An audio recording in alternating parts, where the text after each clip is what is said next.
bonjour à tous, bienvenue pour notre premier événement Enix avec Jérôme et moi-même. Ouais.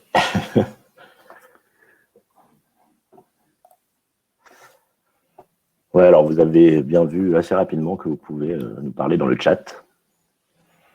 Et même qu'on le voit. Et on peut le voir. Ouais. On va, comme d'habitude, attendre un petit peu que les gens se connectent. Ça va être comme dans les vrais meet-up, quoi. On est censé commencer à 17h, mais en fait, ça va être à peu près genre 17h05 parce que les gens arrivent, ils s'assoient, ils prennent une bière, une part de pizza, un truc comme ça. Bon, il est que 17h, mais s'il y en a qui veulent prendre une pizza ou une bière, on jugera pas. Surtout que nous, on vous voit pas. Enfin, on voit le chat défiler, donc on sait que vous êtes nombreux et nombreuses, mais par contre, on vous voit pas, donc on peut pas voir la tête que vous faites.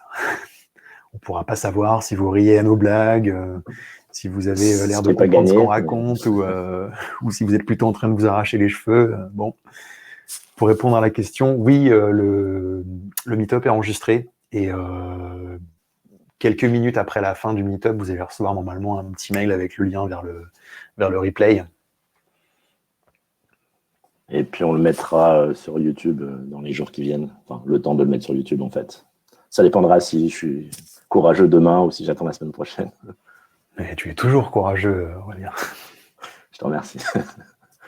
Moi qui ai l'habitude de travailler avec toi, je peux en témoigner sans aucun problème.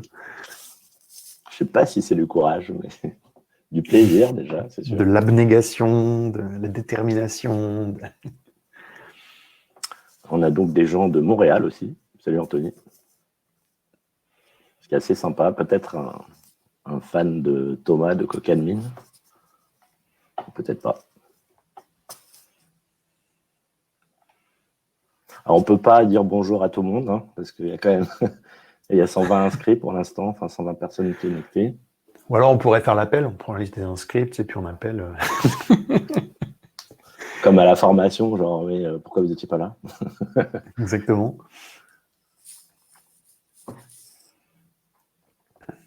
Ah, il y a des fans. Oui, donc effectivement, ça va être ou bien un bonjour ou bien un bonsoir en fonction de la time zone dans laquelle on est. Là, en Europe, on est en fin d'après-midi. Montréal, on doit être... d'habitude, c'est 6 heures, mais je crois qu'avec le changement d'heure, là, c'est peut-être que 5 heures. Donc, il est à peu près midi, je pense. Et puis, s'il y a des gens de la côte ouest, il doit être le matin, quoi. Eh bien non, t'as tout faux, Jérôme. Ils n'ont pas encore changé d'heure. C'est la semaine prochaine, ça va être ce week-end. J'ai tenté. Bon. Ouais, on a mis un petit chrono avec des containers pour, en gros, signifier qu'on commence vers 5h05. Et donc, on ne devrait pas tarder. On va attendre encore un petit peu.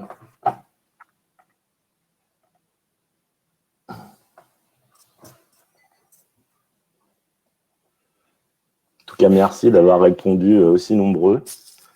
Vu que c'est notre premier événement organisé par nous-mêmes, d'habitude, on va faire des talks ou des présentations chez nos partenaires du CNCF, de Continuous Delivery, ou sur certains podcasts ou chaînes YouTube dont on parlera tout à l'heure.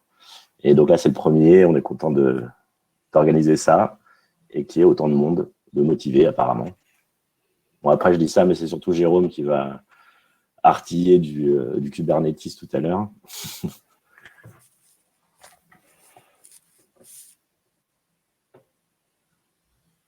Merci pour les poutres, Smaïn. Ouais, j'en ai une qui déconne d'ailleurs en ce moment-là. J'ai le charpentier qui est venu. Ça m'a un peu stressé que ça s'effondre sur moi, mais a priori, je devrais pouvoir faire l'événement du jour sans que ce soit trop gênant.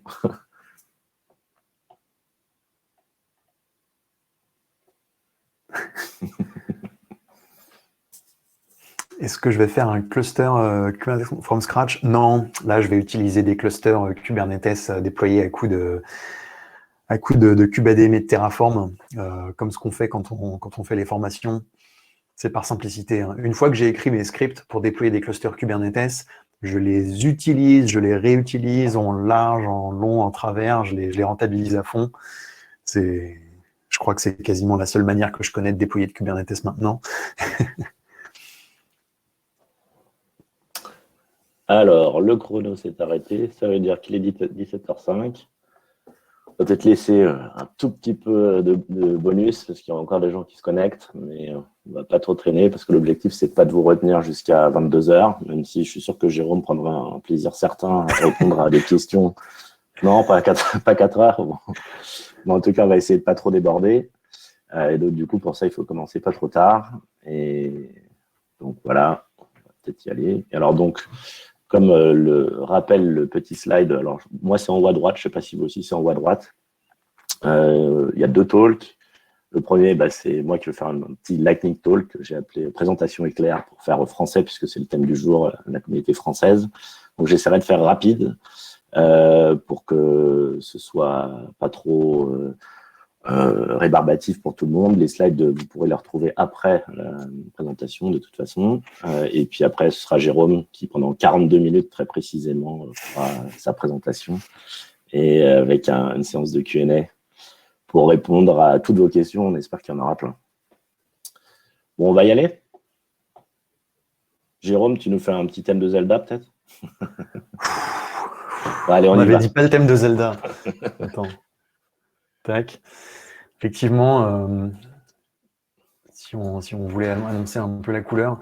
Alors, je pense pas que je puisse faire le thème de Zelda en entier, hein, mais on peut au moins se faire une ouverture en musique. Je sais pas, moi.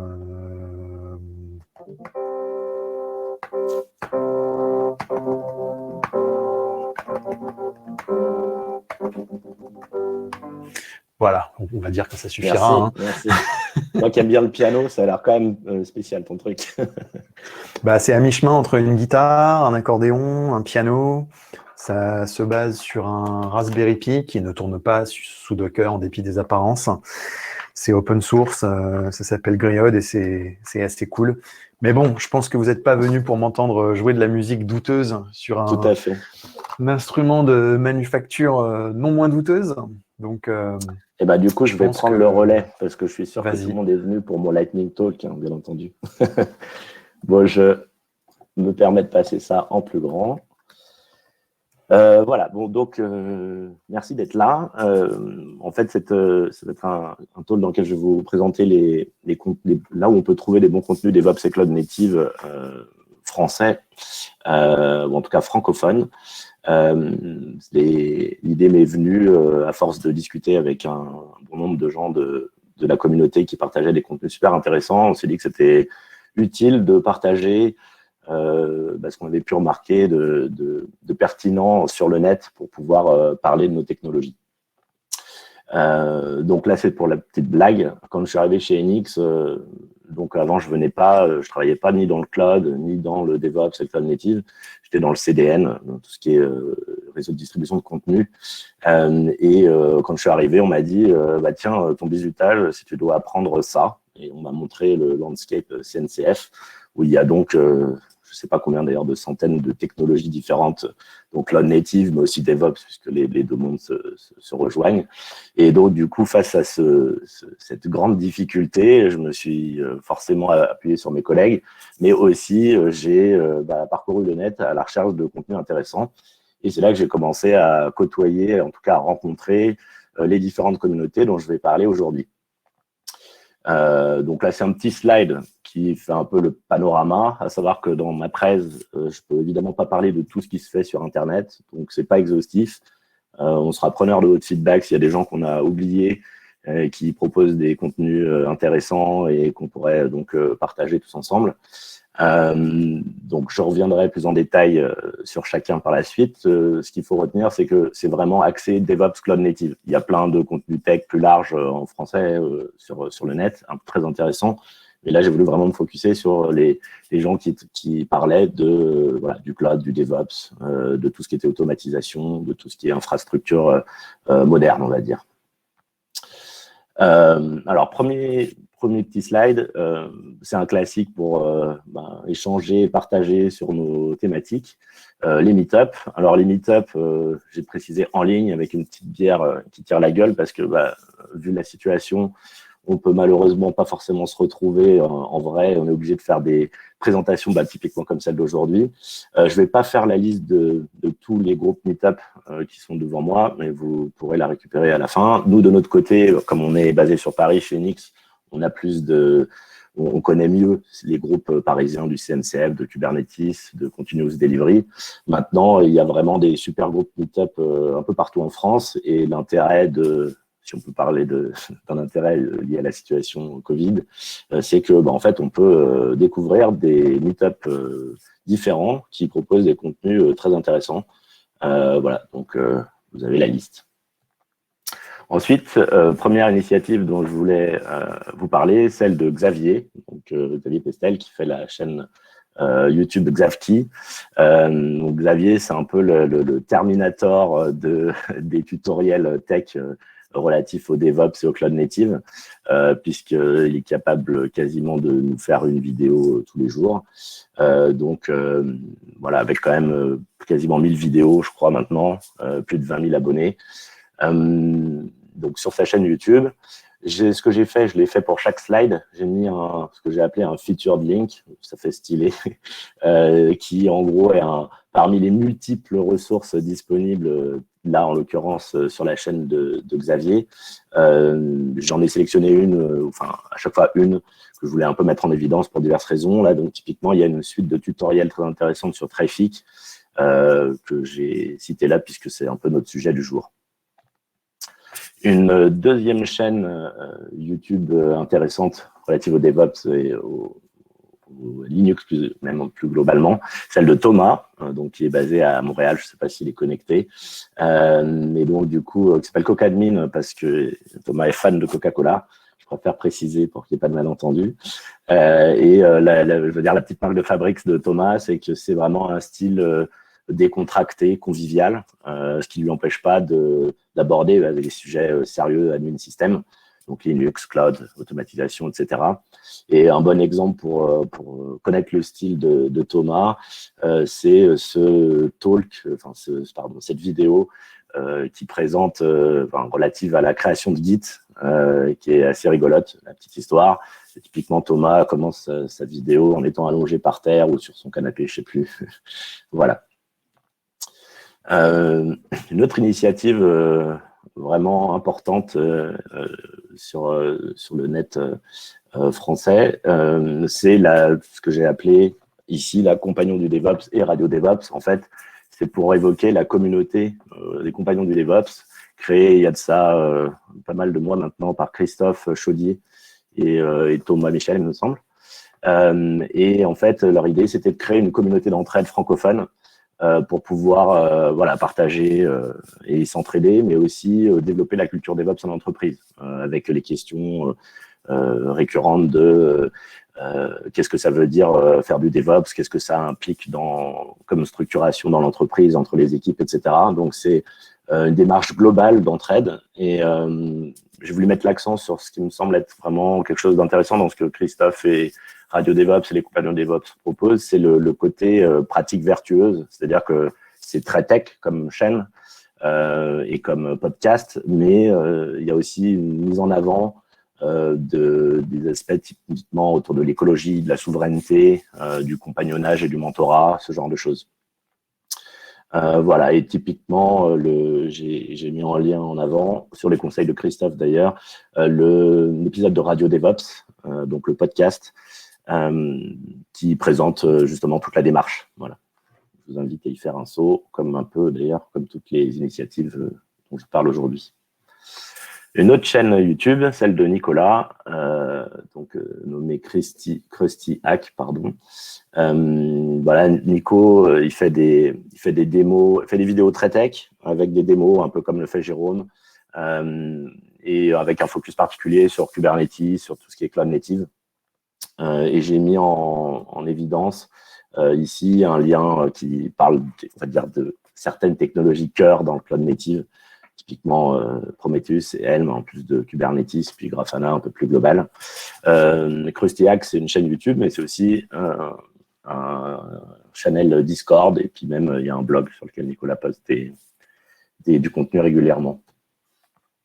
Une autre chaîne, un peu différente parce que tous les contenus ne sont pas en français, mais j'ai souhaité la présenter, une chaîne qu'a créé Patrick Aljord il y a de ça 1 an, où il a en gros créé ce qu'il appelle le show français du cloud native.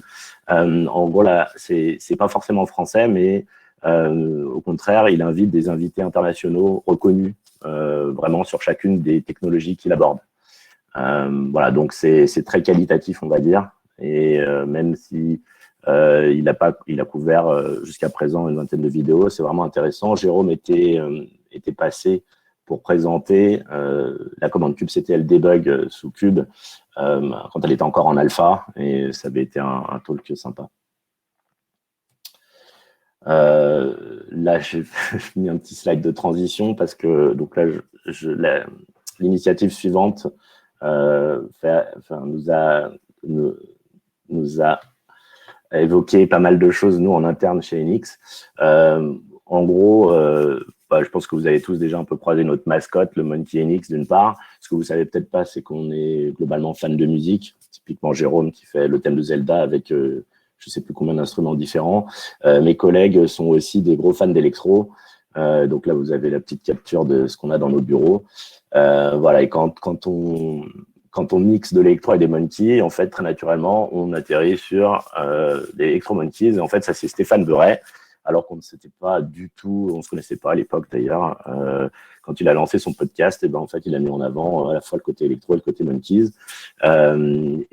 Donc, en gros, c'est un podcast très intéressant avec des contenus hebdomadaires, vraiment réguliers. Et ce sont des interviews tech avec des invités reconnus, un peu comme Patrick dans l'initiative précédente. Et j'ai mis en avant le côté, le lien vers le podcast sur Docker Compose avec Nicolas Deloff. Voilà, donc c'est des sujets très cloud native sur la tech, mais aussi l'éducation, la veille, etc.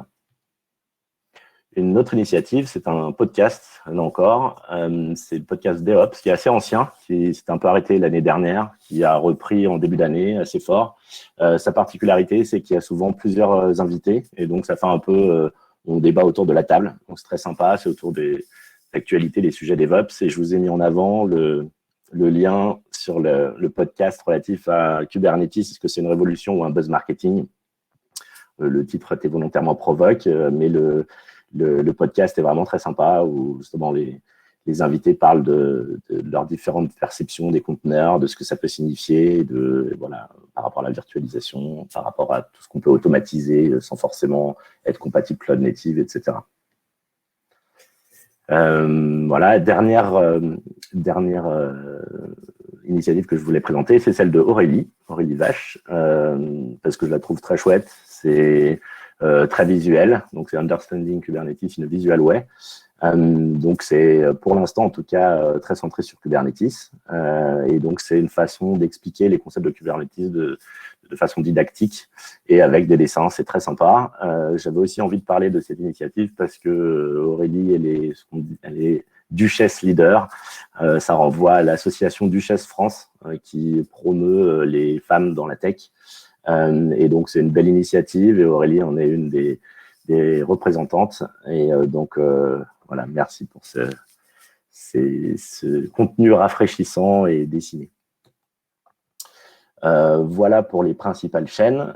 J'ai juste ici parlé de quelques sources d'informations vraiment utiles qui sont pas forcément dédiées au DevOps, mais qui me semblent pertinentes si vous ne les connaissez pas déjà. Je vous laisserai les découvrir très rapidement. Il y a Cookie Connecté, je trouve que c'est d'une capacité à expliquer les sujets complexes très simplement qui est étonnante.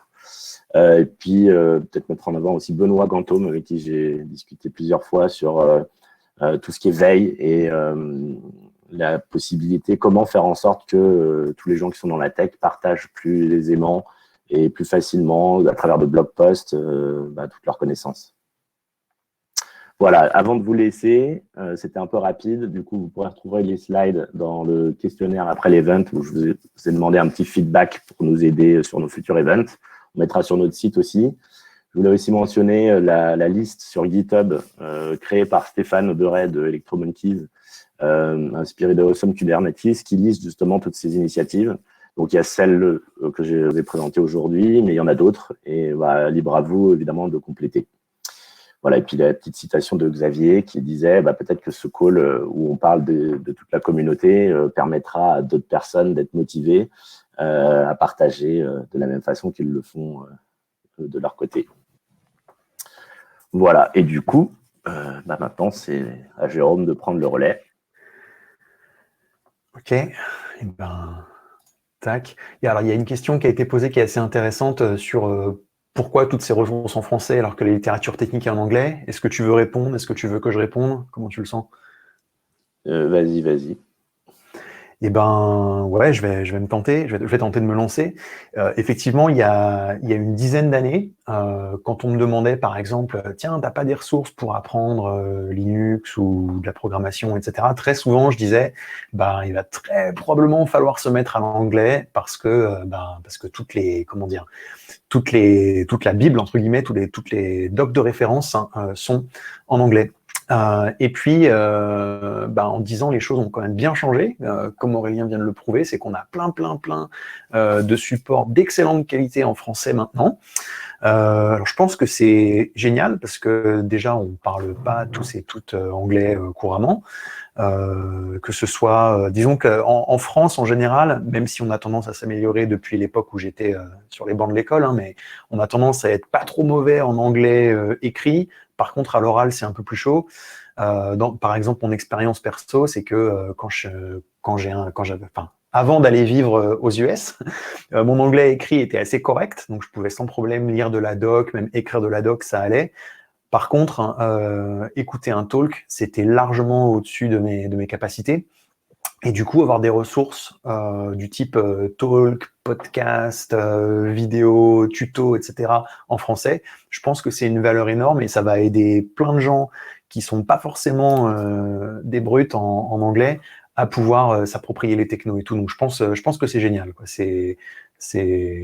Voilà pourquoi. Alors, effectivement, on peut aussi parler de toutes les ressources qu'il y a en anglais, mais je dirais que c'est un peu plus facile d'aller chercher les ressources en anglais. Là, on voulait vraiment mettre un coup de projo, un peu en mode, la francophonie cloud native a du talent, quoi. Voilà un petit peu l'idée. Merci Jérôme pour la réponse, ça fait bien mieux que ce que j'aurais pu faire. Mais bon, maintenant, non, mais j'ai eu tout le temps de réfléchir à ma réponse pendant tout ton talk. Ouais, t'as essayé de me prendre au dépourvu alors que j'avais à peine terminé. Je savais quoi, qu'est-ce qu'il me dit Vas-y, allez, à toi.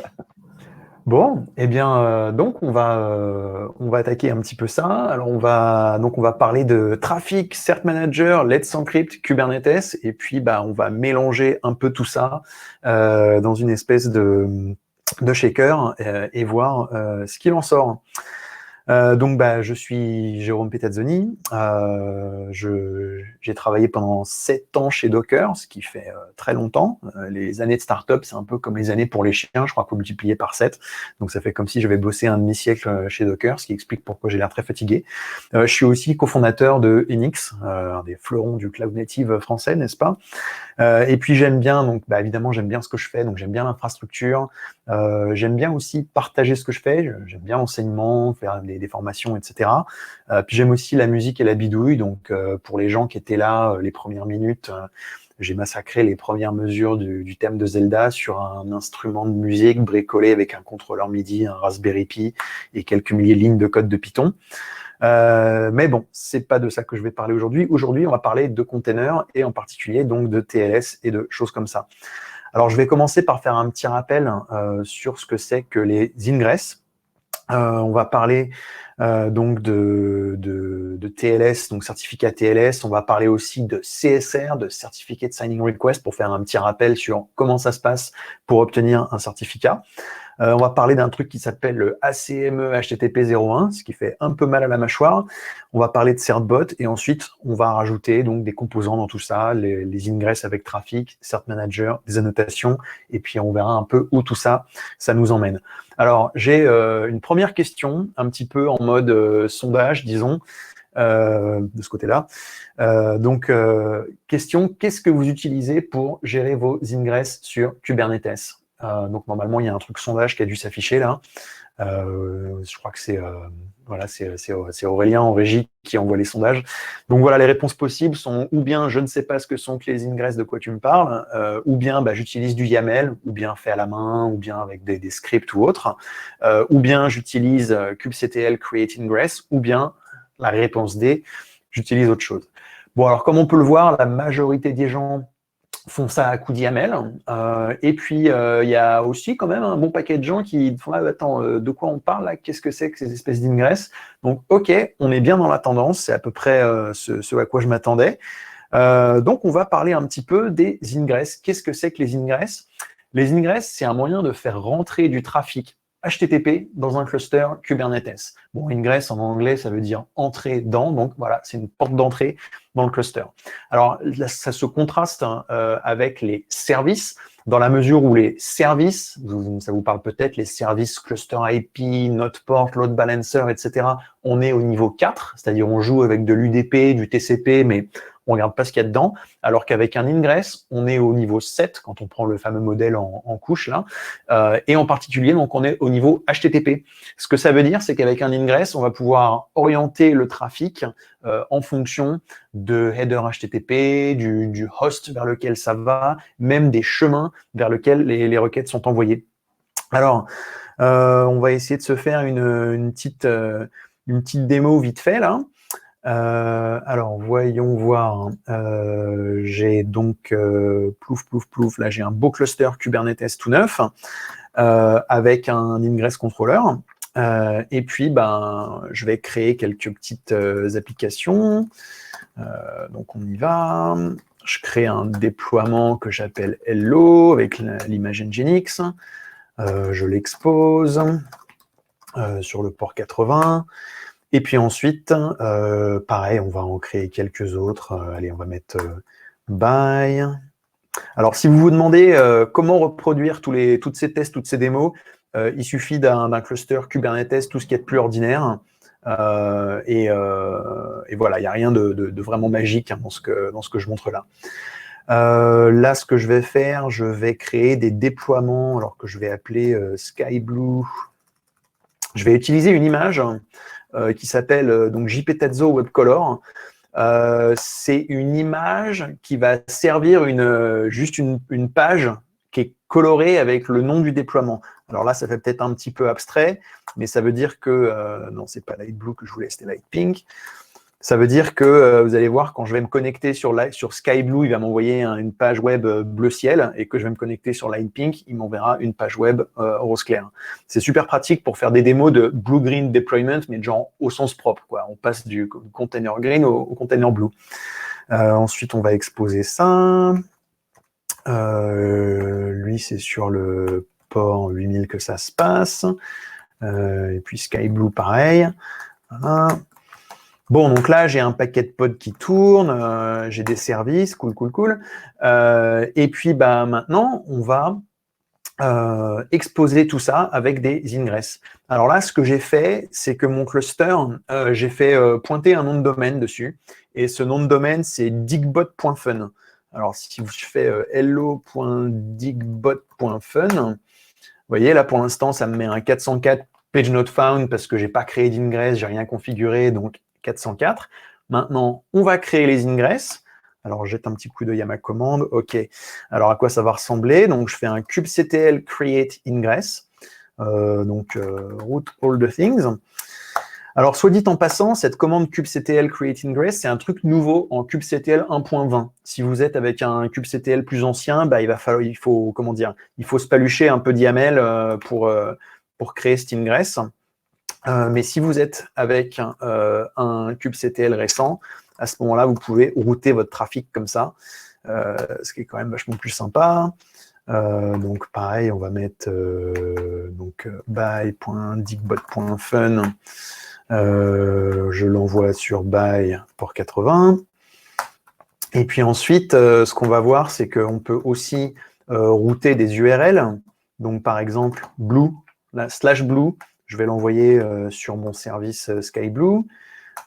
Et puis enfin, on va dire colors.digbot.fun Pink, on va l'envoyer sur Light Pink. Est-ce que je me serais trompé? C'était peut-être 80-80 et pas 8000. Bon, on va bien voir. Hein. Voilà, j'ai créé mon ingress. Je peux aller jeter un petit coup d'œil à mon ingress. Là, j'ai un petit récapitulatif qui me dit où vont mes différentes URL, vous voyez, en fonction des hostnames, des paths et tout. Et maintenant, quand je retourne ici et que je reload, cool, j'ai bien mon Welcome to Nginx. Et puis, si je vais, par exemple, dans colors.digbot.fun/blue, vous voyez que là, j'ai un truc bleu, donc c'est cool. Et puis, si je fais le même maintenant, mais avec pink, je devrais me retrouver. Bon, vous voyez, là, je crois que j'en ai un que je n'ai pas envoyé au bon endroit. Ça devrait être pour 8000. Alors, on va voir qu'est-ce qu'on fait quand on s'est trompé dans son ingress. Alors, option 1, je le delete et puis je refais un kubectl create ingress. Option 2, comme vous le savez peut-être, on peut toujours faire un petit kubectl edit. Ça va m'ouvrir le manifeste, la description en YAML de mon ingress. Et puis après, je peux aller taper là-dedans pour aller corriger le numéro de port. Là. Hop, on sauve, on quitte. Et normalement, si je reload ici, hop, ça marche, cool. Voilà. Alors, pour que ça marche, il faut avoir un ingress controller. C'est quoi un ingress controller? Ça va être un load balancer. Donc là, en l'occurrence, c'est Traefik. C'est un load balancer. Et puis à côté, il y a la partie contrôleur. La partie contrôleur, c'est un truc qui tourne dans mon cluster Kubernetes, qui se connecte à l'API et qui va surveiller mes ressources ingress. Et dès que je crée un ingress, avec un kubectl create ingress ou avec un apply de YAML ou etc., il fait « Ah tiens, un nouvel ingress ». Je génère un petit bout de config et je charge le petit bout de config dans Traefik ou dans Nginx si j'utilise le Nginx Ingress Controller ou dans HAProxy ou dans le truc qu'on utilise comme Ingress Controller. La beauté de tout ça, c'est que c'est à peu près standardisé. Donc là, la démo que je viens de faire avec un coup de kubectl create ingress, ça marche de la même manière que derrière, on utilise Traefik, Nginx, HAProxy ou autre chose. Voilà, donc ça, c'est les ingress dans Kubernetes. Cool. Alors maintenant, parlons un petit peu de TLS et de CSR. Alors, TLS, donc c'est Transport Layer Security. Si, comme moi, vous êtes pas tout jeune, ça s'appelait SSL avant. Et c'est ce qui permet donc d'avoir du HTTPS, en gros. Et notamment, c'est ce qui permet, au niveau des certificats, d'avoir, vous savez, le petit cadenas en HTTPS qui veut dire c'est bon, tu es bien en train de te connecter à ta banque ou à tel site et pas à des vilains pirates en train d'intercepter la connexion. Alors, comment ça marche? Ça marche avec des certificats. Donc, les certificats, si vous voulez, c'est un petit peu comme une espèce de pièce d'identité qu'aurait le serveur web auquel je me connecte. Donc, quand je me connecte, le serveur web, il me montre son certificat, ses pièces d'identité, qui me dit « c'est bon, c'est bien moi, je suis bien youpitralala ou digbot.fun ou etc. » Et moi, enfin en l'occurrence, mon navigateur me dit « ok, c'est bon, tout va bien ». Et si jamais ça ne va pas, s'il y a un problème avec le certificat, on se mange vous voyez sûrement ce que je veux dire, la page d'erreur de Firefox, Chrome, Safari, etc., qui nous dit problème de certificat et tout. Et vous savez, il faut aller, si jamais on veut continuer quand même, il faut aller dans un vieux menu planqué pour dire oui, c'est bon, je comprends les risques, connecte-toi quand même. Donc voilà l'idée avec les certificats. Alors, pour l'histoire, il y a aussi un truc qui s'appelle le MTLS, comme Mutual TLS. Et en Mutual TLS, non seulement le serveur nous montre ses papiers, mais nous aussi, on montre nos papiers, on montre un certificat au serveur. Et notamment, c'est ce qui est utilisé quand vous déployez un cluster Kubernetes avec KubeADM. Ça va faire de l'authentification, de l'identification en bon français avec des certificats. Et donc, vous voyez que dans mon fichier kubeconfig, là, j'ai une clé et un certificat pour que quand je fais kubectl create ingress ou etc., ça aille s'identifier auprès de l'API Kubernetes pour dire coucou, c'est moi, cluster admin. Donc voilà, on a le Mutual TLS qui permet de s'identifier dans les deux sens. Alors maintenant, ces certificats, d'où ils viennent, comment on les obtient, c'est là que je sors mon autre acronyme obscur, entre guillemets, les CSR, les Certificate Signing Requests. Alors, comment ça marche, ces fameuses CSR? L'idée, en gros, c'est que je vais demander à la CA, « Hey, tu pourrais me donner un certificat là pour, par exemple, JP Tezzo ?» Donc, la CA va vérifier que c'est bien moi. Un petit peu, vous savez, quand on va faire une pièce d'identité, il faut quand même prouver que c'est bien nous. Hein. Je ne peux pas aller me pointer en me demandant une pièce d'identité pour Barack Obama, ça ne marchera pas. Et une fois que ça a été vérifié et que tout va bien, OK, c'est bon, j'ai mon certificat et c'est parti. Alors, comment ça se passe pour un site web? C'est exactement la même chose, sauf que le nom du site web, si vous voulez, c'est son URL. Donc, par exemple, si mon site web, c'est http://youpi.tralala, je me pointe pour dire « Bonjour, je voudrais un certificat pour youpi.tralala ». Alors, maintenant, je rajoute ce truc, donc le ACME HTTP 01, donc ACME Automated Certificate Management Environment. Voilà. Alors, qu'est-ce que c'est que ce truc-là? C'est un protocole pour obtenir des certificats de manière automatique, un petit peu streamlinée, et notamment, c'est utilisé par le fameux Let's Encrypt. Alors, qu'est-ce que c'est que ce truc-là? Comment ça marche? Le principe est assez simple. Ce protocole, donc ACME HTTP 01, l'idée, c'est qu'on se connecte à Let's Encrypt avec une API et on dit « Coucou, j'aimerais bien avoir un certificat pour youpi.tralala, par exemple. » Donc là, Let's Encrypt, il me dit « D'accord, mais il va falloir que tu me prouves que tu es youpi.tralala. » Alors moi, je fais « Ok, comment on fait? Comment tu veux que je te prouve que je suis bien youpi.tralala ?» Là, Let's Encrypt va me dire « Eh ben, écoute, pour me prouver que tu es bien le serveur youpi.tralala, tu vas mettre une photo de chat avec un EPUB jaune sur youpi.tralala/42.jpg. Moi, pas de problème, je vais prendre une photo de chat avec un EPUB jaune, je la mets à cette adresse-là, et ensuite, je dis à Let's Encrypt, vas-y, tu peux vérifier, j'ai fait le job. Let's Encrypt vérifie, comme ça, il sait, ah bah oui, c'est bien toi, tu as bien mis le truc que je t'ai demandé à cette adresse-là, c'est bon, voilà ton certificat, on peut y aller. Alors, en vrai, c'est pas avec des photos de chats avec des nœuds de pape jaunes, comme vous vous en doutez probablement, mais presque. En fait, Let's Encrypt va nous dire « Tiens, voilà un token, donc un truc qu'il a généré random comme ça, et il nous dit « Va mettre ce truc à telle adresse ». Et l'adresse en question, ça va ressembler à ça. Il va y avoir un /.wellknown/ACME/challenge/ un token. Voilà. Et donc, nous, on met le bon contenu à cette adresse-là, et ensuite, on dit à Let's Encrypt « C'est bon ». Let's Encrypt vérifie et on récupère notre certificat. Alors, maintenant, qu'est-ce que Traefik vient faire dans tout ça? Alors, Traefik va permettre d'automatiser tout ça. Donc, de mon côté, tout ce que j'ai à faire, c'est dire à Traefik j'aimerais bien avoir du TLS, j'aimerais bien avoir du HTTPS sur ce nom de domaine-là. Est-ce que tu peux faire toutes les démarches administratives, entre guillemets, auprès de Let's Encrypt? Et là, Traefik, il fait pas de problème, je m'en occupe. Donc, il fait la requête API, il met le challenge à la bonne adresse, il attend que ce soit récupéré, etc. Enfin, il déroule tout ça pour nous. Et puis voilà. Donc, c'est assez magique parce que, si vous voulez, avant qu'on ait ces trucs-là, il fallait se faire le truc un petit peu à la main. Bon, voilà. Alors, simple, donc, ouais, en pratique, voilà, c'est ce que je vous ai raconté. Maintenant, ça, c'est pas nouveau. En fait, les démos de ce style-là, où on utilise Traefik pour automatiquement avoir un certificat TLS, je ne voudrais pas dire de bêtises, mais je crois que j'ai dû voir la première il y a 4 ou 5 ans. J'avais vu Émile Vosges, fondateur de Traefik, faire ce genre de démo. Et à l'époque, c'était genre « ouh !» parce que c'était vraiment magique. C'est genre, on active le truc et bam, il y a les certificats qui tombent et c'est cool quand on le fait sur un domaine, mais on l'active sur 50 domaines et ça marche pareil, donc c'est vraiment classe. Mais c'est pas tout à fait ce que je vais vous montrer aujourd'hui parce que justement, ça serait pas quelque chose de nouveau, intéressant, etc. Alors, la petite différence, donc, c'est que dans la démo classique, entre guillemets, avec Traefik, c'est Traefik qui va enregistrer nos clés TLS, nos certificats et compagnie. Donc du coup, quand on veut commencer à avoir un petit peu de haute dispo, de réplication et tout, il faut configurer la haute dispo au niveau de Traefik. Ça peut être plus ou moins compliqué. Bon, ça se fait, hein, mais là justement, je voulais me dire, tiens, est-ce qu'on pourrait pas demander à Kubernetes d'enregistrer ces informations-là, en fait.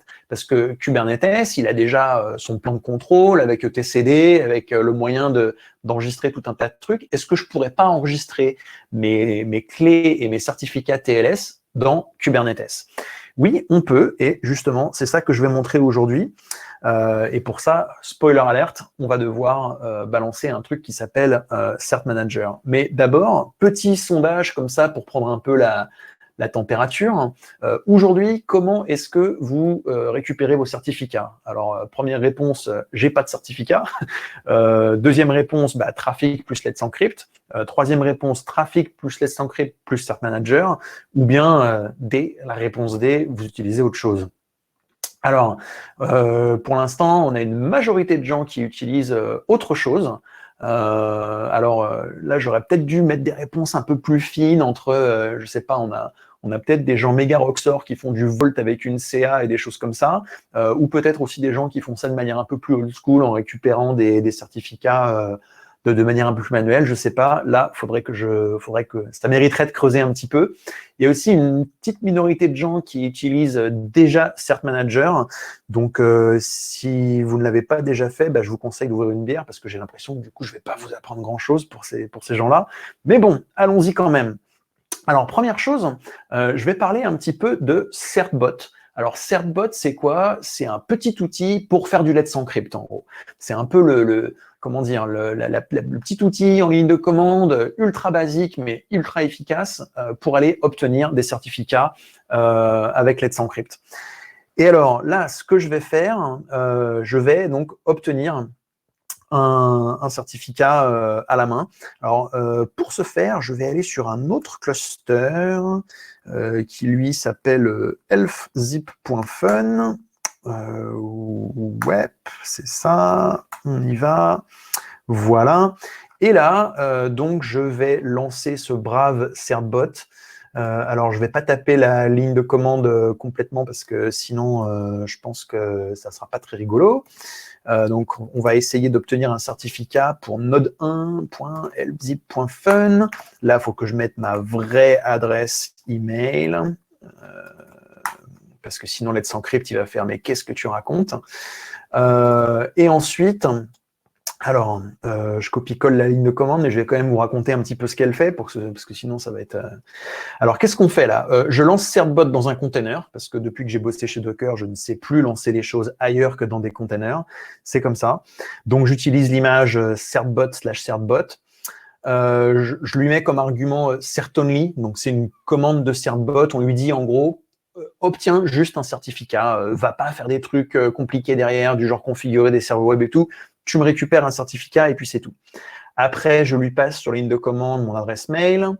Standalone, encore une fois, c'est pour lui dire on n'a pas de Nginx, Apache ou trucs comme ça, tu te débrouilles tout seul. Le -- agree TOS, etc. Ça, c'est parce que sinon, il nous fait un message pour dire oui, est-ce que vous avez bien lu les termes et conditions et tout. Donc là, je fais ouais, vas-y. Et puis deux choses importantes. Celle-là, je mappe le port 80 de manière à ce que quand Let's Encrypt va se connecter sur Certbot, ça arrive bien en container Certbot. Et puis là, d'autre part, je fais aussi un volume mount, un bind mount, de manière à ce que quand Certbot va récupérer les certificats et les enregistrer dans ETC Let's Encrypt, et en fait, ça va les mettre dans le répertoire courant, là, dans le répertoire Let's Encrypt. Donc, je lance ça. Ça va aller chercher sur le Docker Hub l'image Certbot. Ça va lancer Certbot. Certbot, il va aller faire un brin de causette avec Let's Encrypt. Voilà. Et puis c'est bon. Félicitations, ça marche, tout va bien. Et donc, il nous a mis les certificats là-dedans. Alors, attendez, on va s'approprier tout ça. Avec un coup de sudo, c'est mieux. Voilà, donc là, voilà, les fichiers qui nous intéressent sont là-dedans. J'ai la clé privée, le certificat, et puis là, les histoires de chaîne et full chain. Si vous avez déjà galéré avec du TLS et des certificats PEM, ça vous parle peut-être. Sinon, vous pouvez mettre ça de côté pour l'instant. Mais bon, voilà comment on obtient un certificat avec Let's Encrypt. Alors, qu'est-ce qu'on fait ensuite? Si je veux utiliser ce certificat avec Kubernetes, je vais pouvoir utiliser par exemple un kubectl create secret pour dire tu me prends la clé, là, et les certificats, hop, tu m'en fais un secret Kubernetes et après, je pourrais l'utiliser dans un ingress ou dans quoi que ce soit, n'importe quoi d'autre dans Kubernetes. Alors, bon, c'était une chouette petite démo, sauf que dans la vie vraie, je pourrais pas faire ça. Je pourrais pas faire ça parce que là, j'ai mis certbot sur le port 80, mais dans la vie vraie, le port 80, généralement, sur mon cluster, il n'est pas libre. Le port 80, pour simplifier, il va être justement utilisé par notre ingress controller. Donc, avec un schéma qui ressemble un peu à ça. Donc, vous voyez, en gros, il y a Let's Encrypt qui va se connecter sur le port 80. Là, j'ai mis le port 80 des nœuds pour simplifier, mais il pourrait y avoir aussi un load balancer devant, que je n'ai pas représenté là, encore une fois, pour simplifier. Ensuite, on arrive dans le container trafic. Et puis là, le container trafic, il regarde les requêtes et il fait « Ok, toi tu vas là-bas, toi tu vas là-bas, ça va par là, ça va pour tel service, tel pod. Ça, je connais pas, donc j'envoie un 404, etc. » La beauté du truc, c'est que on va pouvoir créer un ingress, justement. Et vous vous rappelez tout à l'heure, avec mon ingress, j'ai envoyé /blue vers tel service et /pink vers tel autre. Et bien là, je pourrais envoyer /wellknown /ACME challenge vers un container ou vers un pod certbot. Voilà l'idée, en gros. C'est que le truc qui va gérer les certificats, il va dire à Trafic, tiens, tu m'envoies les requêtes pour les chats, pour les photos de chats avec des nœuds papes jaunes, tu les envoies chez moi pour que je puisse servir tout ça. Voilà. Alors, à ce niveau-là, si on était, je dirais, méga joueur, ce qu'on pourrait faire, et c'est un truc que je vous invite à faire si vous êtes un peu en mode, tiens, j'ai envie de faire un peu de black belt, Kubernetes, de transpirer un petit peu avec des concepts un peu bas niveau, etc. Vous pouvez utiliser un YAML un peu de ce style-là, qui vous permettra de lancer certbot comme j'ai fait tout à l'heure. Donc, vous lancez certbot dans un container sur un nœud de votre cluster Kubernetes et vous configurez Trafic pour lui dire envoie les connexions vers ce certbot. Alors, qu'est-ce qu'il faudrait faire? Il faudrait avoir donc le ingress, ici, vous voyez, qui dit toutes les requêtes vers well-known ACME challenge, tu me les envoies vers le service certbot. Ensuite, on a un service certbot ici. Et enfin, on a une ressource endpoints. La ressource endpoint, ça nous permet, grosso modo, de coder en dur les back-ends du service. Donc, puisque le container, là, on le lancerait avec un coup de Docker run. Donc voilà, c'est un petit exercice sympa quand on veut comprendre ce qui se passe au niveau des endpoints et des services et tout ça dans Kubernetes. Maintenant, dans la vie vraie, on va pas faire ça. Dans la vie vraie, on va pas s'amuser à écrire du YAML et lancer un container certbot à l'arrache à coup de Docker Run ou de CRICTL ou je sais pas quoi dans notre cluster. Ça va bien. Ce qu'on va faire, et c'est là que je dégaine mon arme secrète suivante, c'est qu'on va utiliser Cert Manager. Alors, Cert Manager, là, j'ai copié-collé un petit bout de la description depuis le site Cert Manager, et puis j'ai mis en gris des trucs pour faire ressortir l'important. Donc, c'est quelque chose pour automatiser la gestion des certificats dans des environnements cloud native. On est en plein dedans. Donc, on peut voir ça comme du Certificate as a Service. Alors, Cert Manager, ça fait plein de choses. Là, je vais l'utiliser pour Let's Encrypt, mais on pourrait l'utiliser pour tout un tas d'autres trucs. On pourrait l'utiliser avec Vault, on pourrait l'utiliser pour générer des certificats auto-signés, voire des vrais certificats avec une CA. Bref, ça fait plein de trucs.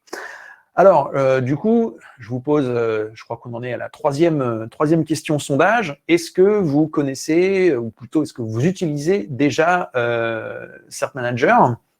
Je ne sais pas si... ouais, voilà, merci la régie qui vient d'envoyer le sondage.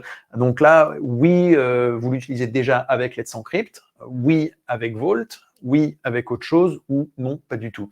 Alors ça, c'est ma question un peu curiosité. On a à peu près la moitié des gens qui n'utilisent pas Cert Manager, et puis pas mal de gens qui l'utilisent avec Let's Encrypt, et puis quelques fins connaisseurs qui l'utilisent avec Vault. Cool. Bien, ça c'est pour ma curiosité un petit peu. Ouais, on peut pas tellement faire les trucs où on dit aux gens de lever la main et tout, parce que, je pourrais très bien vous dire de lever la main chez vous, mais ça va pas vraiment rimer à grand chose. Donc on a ces petits sondages à la place, c'est bien pratique. Alors, Cert Manager, c'est quoi? Comment ça marche? Qu'est-ce qu'on peut faire avec? Cert Manager, il va automatiser un peu tout ça. Nous, à un niveau assez abstrait, on va dire à Cert Manager, va me récupérer un certificat pour ce nom de domaine.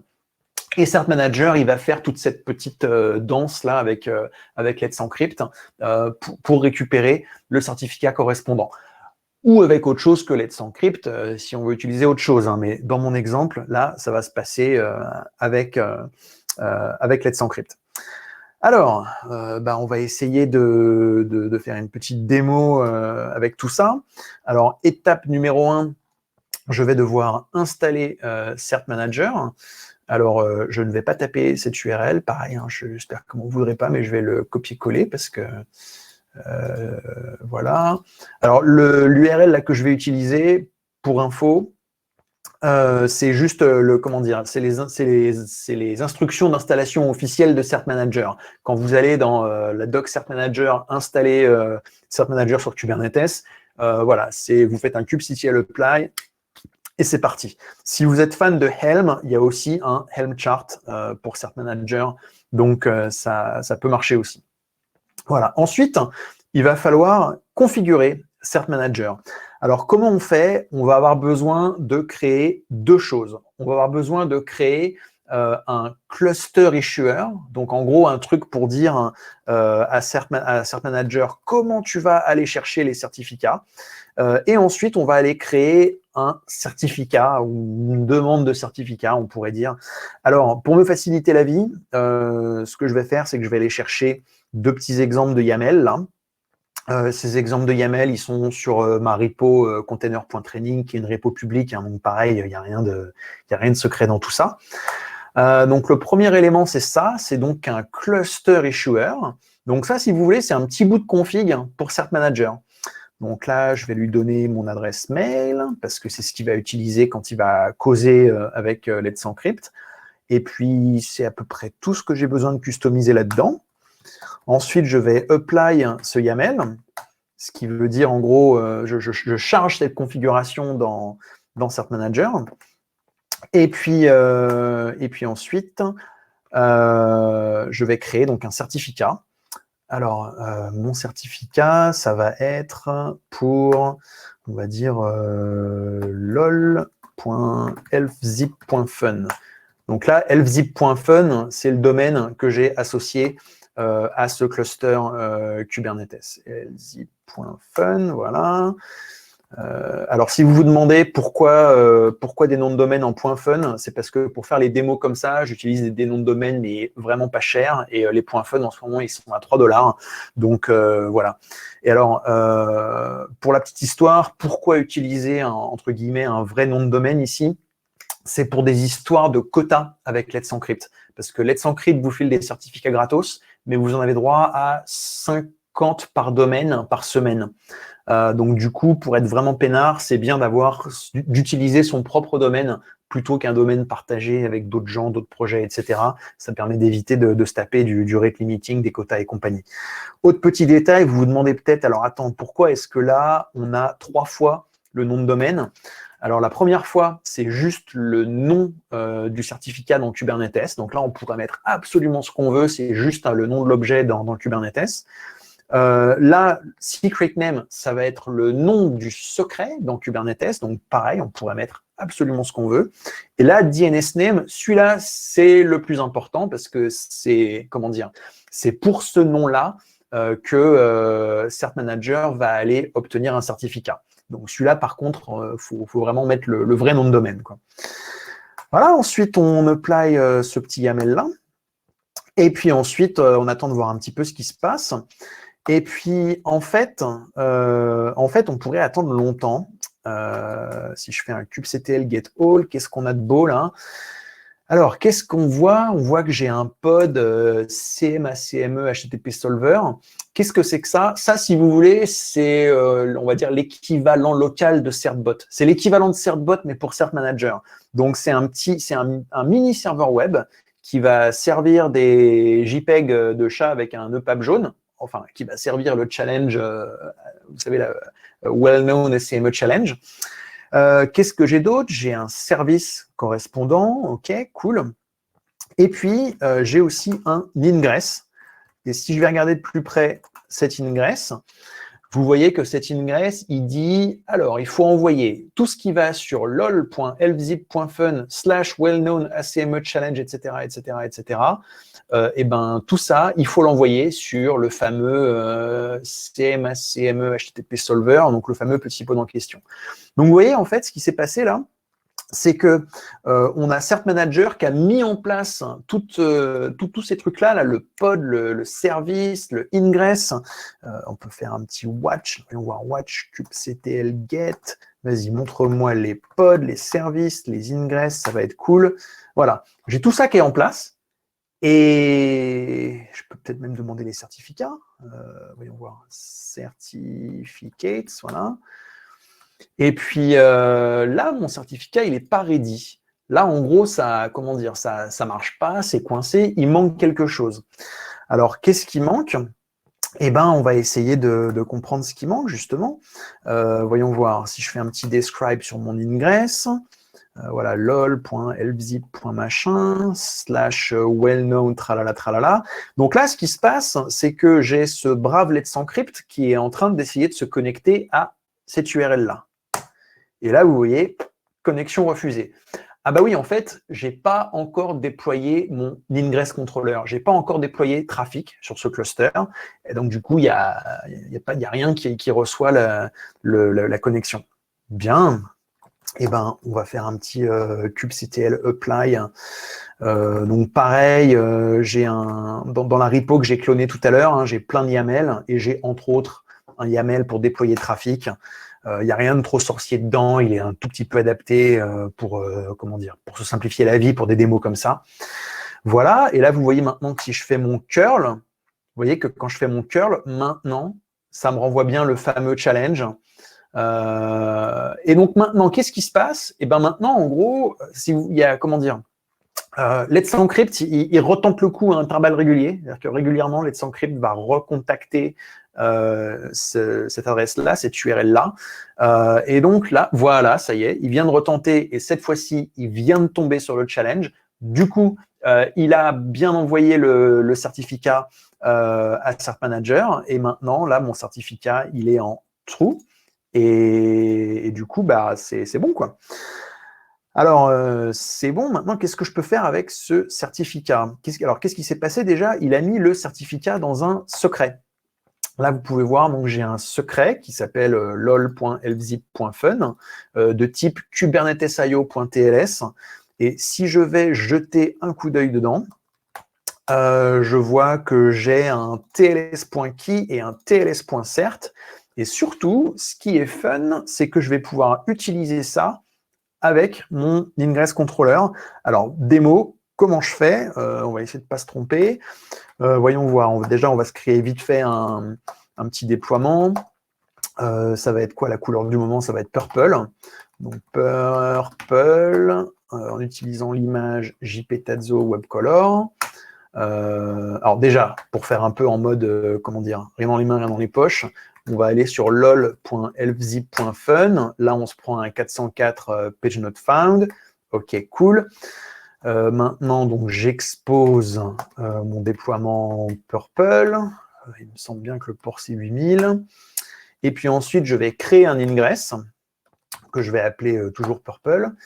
Avec une règle, donc lol.elfzip.fun/, je lui dis tu m'envoies ça sur le service Purple sur le port 8000, et là je rajoute une petite option, virgule, TLS égale, et là je mets le nom du secret, donc du secret qui contient le certificat TLS et la clé TLS, comme ça, voilà.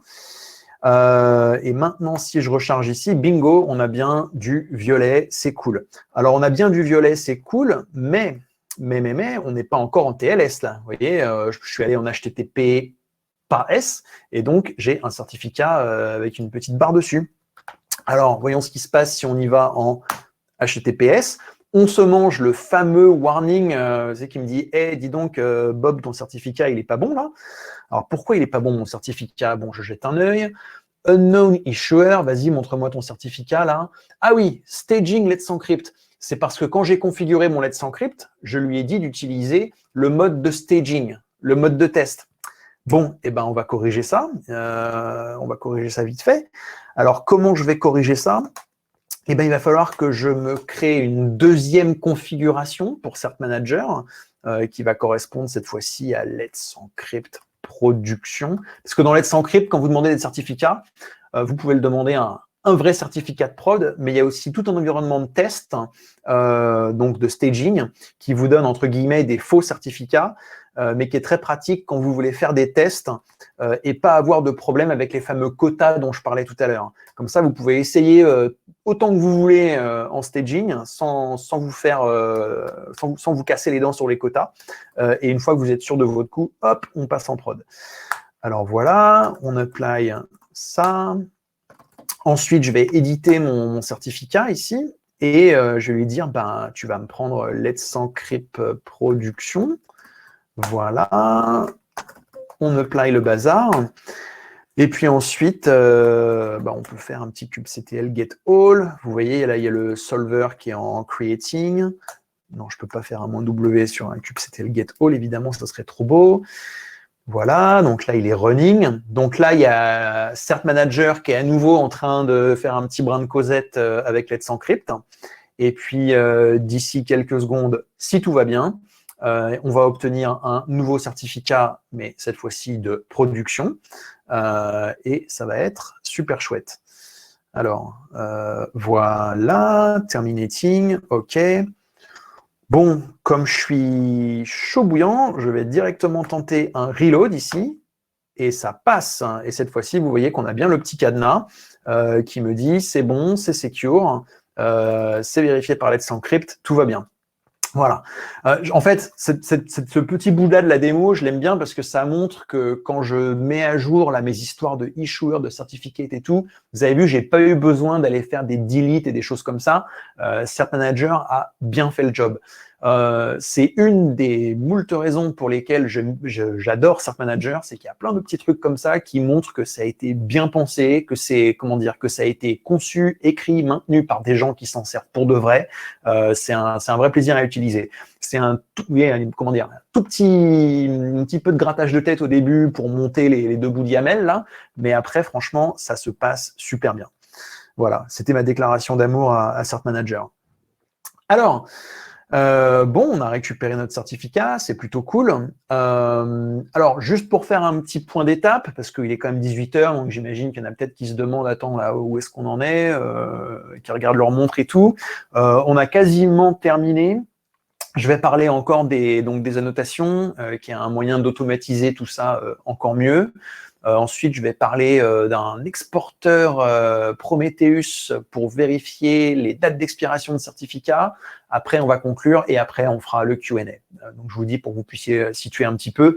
Et je vous rappelle aussi que tout ça, c'est enregistré et que par conséquent, en fait, dès la fin du meet-up, vous allez recevoir un mail avec le lien vers le replay. Donc, voilà. Je dis pas ça pour vous partiez, hein, mais juste au cas où si vous demandez, zut, là, il faut que j'y aille, est-ce que je vais rater des trucs?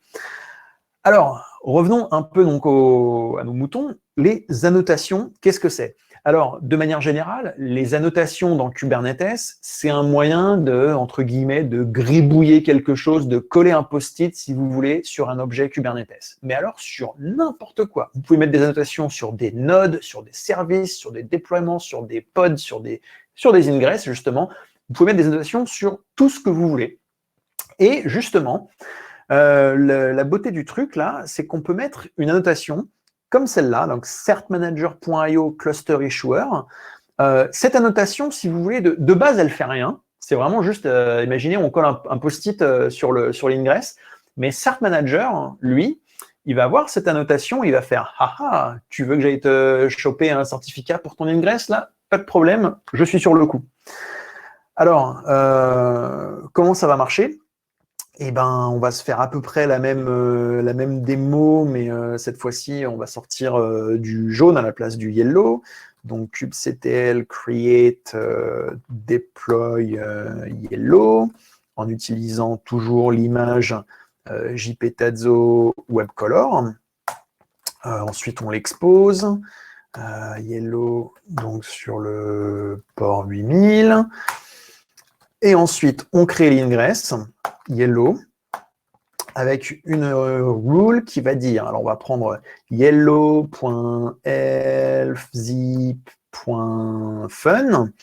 Je lui dis, tu m'envoies ça donc sur yellow sur le port 8000. Ensuite, je rajoute l'option, comme tout à l'heure, TLS égale yellow, par exemple. Et puis ensuite, je rajoute une annotation. Et donc, l'annotation, là, il ne faut pas que je me gourre parce que sinon, ça ne va pas marcher du tout. Là, vous en doutez probablement, mais je suis en train de regarder sur mon deuxième écran sur lequel j'ai la commande qu'il faut que je tape pour être sûr de ne pas me foirer. Donc, l'annotation, ça va être certmanager.io / cluster issuer égale let's encrypt production.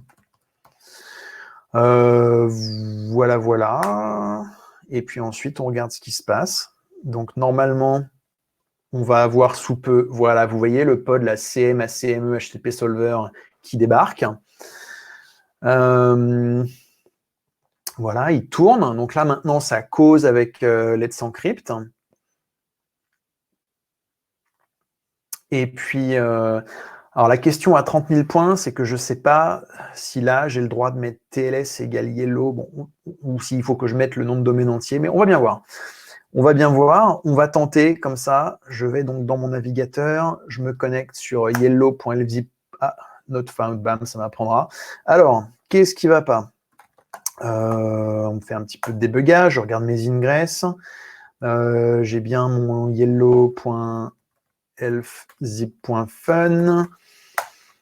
Yellow.elfzip.fun, il dit bien donc il me dit endpoint yellow not found, le boulet. Bon, et ben on va corriger ça. Donc kubectl edit ingress yellow. Ensuite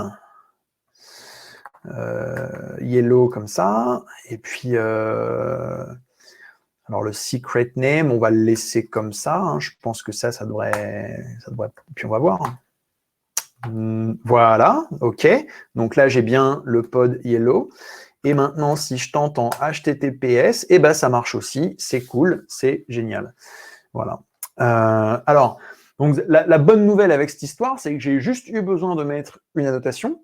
Et alors, ce qui s'est passé, certmanager, il fait une annotation. Ok, je vais m'occuper de t'obtenir un certificat. J'obtiens le certificat, je le colle dans un secret Kubernetes. Trafic, lui, il fait tiens, je vois que tu veux du TLS. Alors au tout début, il voit qu'on veut du TLS, mais il voit que le secret n'est pas disponible parce que certmanager n'a pas encore eu le temps d'obtenir le certificat. Donc à ce moment-là, Trafic, il est un peu arrangeant. Hein. Il va servir le truc en HTTP, si je dis pas de bêtises, mais pas en HTTPS. Et dès que le secret est dispo, hop, il reconfigure automatiquement et il utilise le certificat comme il faut. Et alors, ce qui est assez beau avec ça, c'est que ça va nous permettre d'activer le TLS de manière indépendante du reste. Alors, voilà un petit exemple, un extrait d'un script que j'ai pour installer GitLab sur un Kubernetes. Alors bon, le script est un peu plus long que ça, hein, mais je vous fais juste un petit zoom là sur une partie. Vous voyez que en fait là, je rajoute une option. Alors ça utilise Helm. Je rentre pas dans le détail de Helm, les Helm charts et tout, mais en gros, je suis en train de dire à Helm, tu vas me rajouter une annotation sur tous les ingress là pour dire à certmanager d'aller faire sa petite affaire avec Let's Encrypt. Et juste avec cette ligne-là, je me retrouve à activer le TLS sur toute la ligne automatiquement. Alors, ce qui est bien dans tout ça, ce que j'aime bien personnellement, et je vais essayer de vous transmettre cette appréciation, c'est que au lieu d'avoir une espèce de truc tout emmêlé avec des dépendances, des interdépendances dans tous les sens, on a quelque chose de relativement propre, relativement séparé. C'est-à-dire que je me retrouve avec Trafic, il bosse avec les ingress Kubernetes, mais comme vous le voyez là sur mon diagramme, Trafic, il n'est pas au courant qu'on utilise Let's Encrypt, il n'est pas au courant qu'il y a certmanager, il n'a pas besoin d'être configuré à la main pour chacune de mes applis. Tout ce qu'il fait, c'est prendre les ingress. Ensuite, mon application, alors là, c'est encore mieux, il n'y a rien à faire du tout. Enfin, il faut créer l'ingress, mais c'est tout. Mais mon application, pareil, elle n'est pas au courant du fait qu'il y a Trafic, qu'il y a certmanager, etc., etc. Cert Manager, lui, bon, vous avez vu, on lui a mis un bout d'YAML pour dire d'utiliser Let's Encrypt, mais c'est à peu près tout. Et puis, on l'a référencé dans notre ingress. Et puis voilà.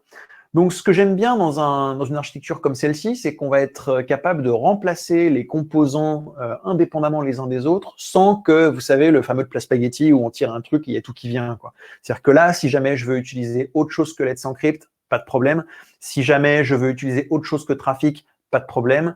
Même si je veux utiliser, alors, si je veux utiliser autre chose que Cert Manager, c'est un peu plus compliqué parce que pour l'instant, il n'y a pas vraiment d'autres projets qui allait aussi loin en termes de features, de raffinement, etc. Mais voilà, enfin, vous pouvez l'imaginer d'après le schéma, hein, quand il y a un truc avec plusieurs connexions, c'est que c'est un peu plus compliqué à changer. Mais en gros, quand je m'appuie sur ce cœur, là, Ingress Cert Manager, le reste, je peux le changer pour accommoder mes besoins. Donc, c'est plutôt cool. Alors, autre petit truc aussi, il y a une question qui est à quoi ressemble ma configuration Trafic? Eh ben, on va aller jeter un œil. Je vais aller vous montrer le YAML que j'ai utilisé là pour déployer Trafic. Alors, montre-moi le code, c'est là-dedans qu'il y a 8S, et là, il y a un Trafic v2.yaml. Et il n'y a pas de fichier de conf en fait. J'ai pas de fichier de conf. Le seul truc que j'ai là, c'est flag de ligne de commande. Donc, je lance Trafic en lui filant cette petite brouette de flag dans laquelle je lui dis, en gros, tu m'actives l'API, tu me mets les métriques Prometheus, que j'ai même pas montré là, hein, mais genre, tiens, c'est cadeau, j'ai des métriques Prometheus. J'active le HTTP, le HTTPS sur les ports qui vont bien. Je lui dis donc d'activer le TLS quand il faut. Et c'est tout. Il n'y a pas de fichier de conf. Alors, ça a l'air peut-être de rien, mais de tout temps, en fait, la première fois que j'ai configuré des serveurs web il y a très longtemps, je ne sais pas si vous avez fait ça, hein, mais il y a très très très longtemps, quand on configurait Apache, pour chaque vhost, pour chaque virtual host, pour chaque site, il fallait mettre un petit morceau de conf. Donc, quand vous avez 300 sites sur votre serveur, il y a 300 petits bouts de conf. Alors, en général, on les génère. Hein. Et puis, à un moment donné, on est arrivé avec des directives du type, c'était virtual host root, pour faire du mass vhost, où en gros, du coup, je vais avoir une directive de conf et automatiquement, après, tout ce que j'ai à faire, c'est créer des répertoires avec les bons noms, bon endroit et tout se fait tout seul. Là, vous voyez, avec Trafic, on va encore un coup plus loin. J'ai même pas besoin d'avoir un fichier de conf et puis des répertoires et tout. Trafic se configure entièrement à travers l'API Kubernetes. Il va chercher sa configuration dans l'API Kubernetes. Et ça, je pense que c'est l'avenir.